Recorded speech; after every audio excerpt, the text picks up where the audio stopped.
Thanks for staying with us. Now, new statistics by the Ministry of Health released today show that over the last 1 year, on average, 98 new HIV infections were recorded every week amongst adolescents between the ages of 10 to 19 years. This, they say, has been caused by the triple threat of new HIV infections, gender and sexual violence, and adolescent pregnancies.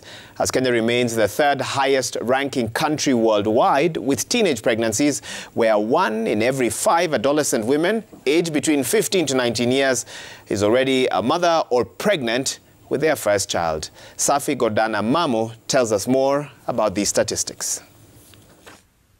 The Ministry of Health says HIV and AIDS remains a major public health threat for adolescents and young people. Numbers by the Ministry and the National AIDS Control Council (NACC) show rising cases of new HIV infections and adolescent pregnancies. 20% of the pregnancies that we have in the country are of young girls, and these are girls that are between the age of 10 and 19.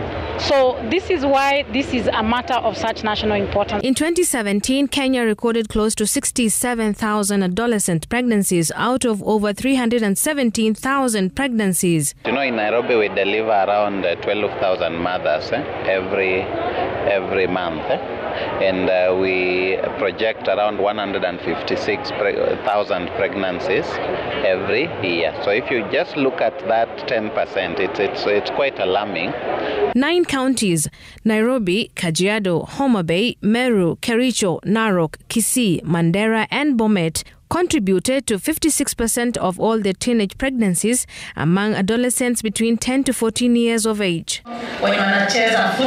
As the country makes some strides in ending AIDS in adolescent girls and young women as a public health threat by 2030, Kenya still faces a ticking time bomb of the large number of women of childbearing age getting infected with HIV. Last calendar year, 2021, we lost 5,000 young people between 10 and 19 to HIV. Adolescents and young adults aged 15 to 29 contribute to 61% of all the new adult HIV infections. July 2021 and end of June 2022, we recorded around 15,000 new HIV infections, which is very, very high. 13 counties, among them Kisumu, Kisii, Narok, Nandi, Laikipia and Tana River, accounting for 72% of all new infections. In 2021, Dagoretti North Sub-County contributed to 15% of all new infections of over 430 adolescents aged 10 to 19 years in Nairobi County. And prevention means that we must talk about the issue. We must engage our community health workers so that they can go down and talk to the communities. Teenage pregnancy remains clear evidence of unprotected sex that carries other risks beyond pregnancies. More than 1.4 million Kenyans are living with HIV as of 2021.